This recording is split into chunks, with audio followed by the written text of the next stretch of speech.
Saudara-saudari yang terkasih, jumpa lagi dalam Pelita Hati hari ini, Senin 4 April 2022, hari biasa dalam pekan kelima Prapaskah. Bersama saya Romo Thomas Suratno SC dari Paroki Cilandak, Jakarta Selatan, mendengar dan merenungkan sabda Tuhan, yakni firman Tuhan yang tersurat dalam Injil Yohanes bab atau pasal 8 ayat 12 sampai dengan ayat 20.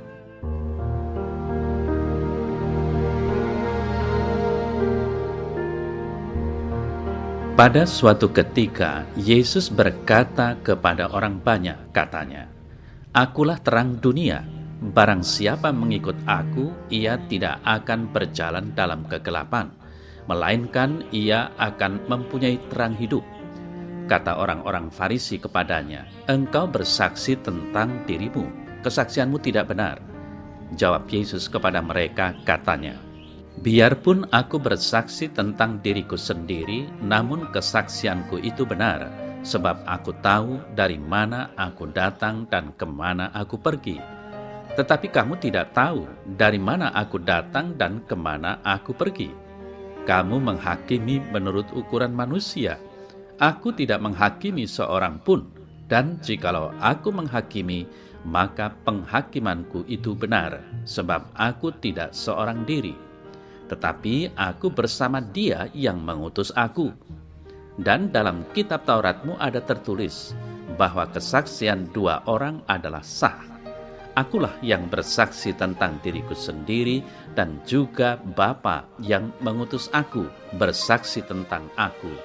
Maka kata mereka kepadanya, "Di manakah Bapamu?" Jawab Yesus, "Baik aku maupun Bapakku tidak kamu kenal. Jikalau sekiranya kamu mengenal aku, kamu mengenal juga Bapakku."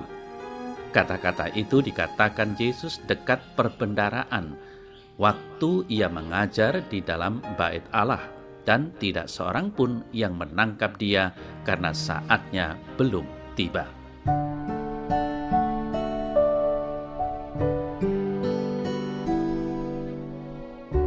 Saudara-saudari yang terkasih, bayangkan jika tidak ada terang, gelap.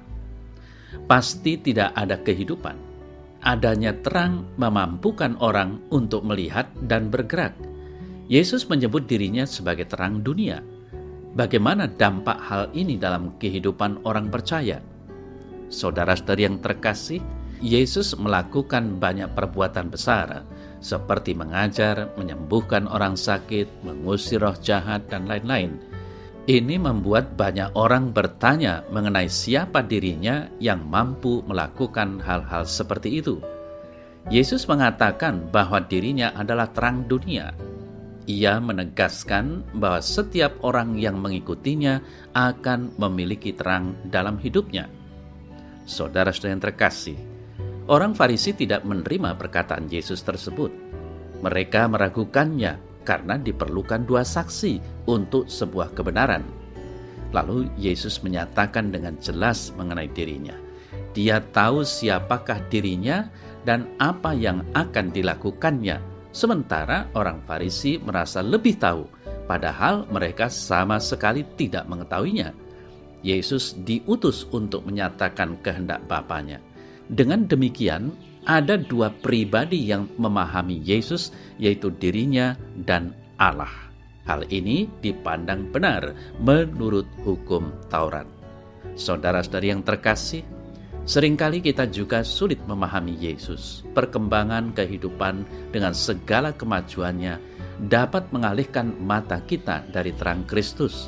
Seakan-akan ia tidak berperan apa-apa dalam kehidupan ini. Kita diingatkan bahwa Yesus Kristus adalah terang kehidupan.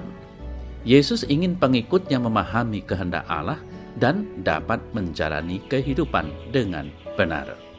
Saudara-saudari yang terkasih, dinamika kehidupan yang naik turun dengan cepat seharusnya membuat kita makin percaya dan bergantung penuh pada Tuhan. Dengan begitu, kita dapat merasakan kuasa penyertaan-Nya yang ajaib dalam setiap kisah kehidupan. Jangan biarkan keadaan yang sulit menguasai diri kita dan menggantikan kuasa Kristus. Yesus adalah terang dan biarlah Ia senantiasa menerangi setiap langkah dalam hidup kita. Saudara-saudari yang terkasih, percayalah, selama Tuhan Yesus ada dalam diri kita, Dia akan membuat mata hati kita terang, sehingga dapat sungguh melihat dan memikirkan apa yang harus kita lakukan sebagai orang beriman.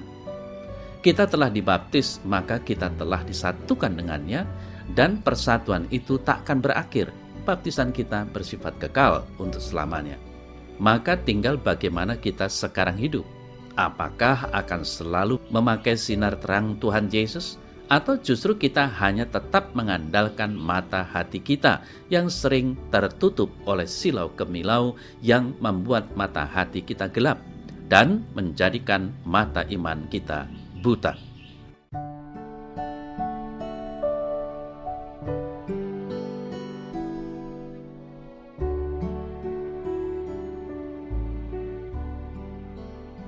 Dalam nama Bapa dan Putra dan Roh Kudus. Amin.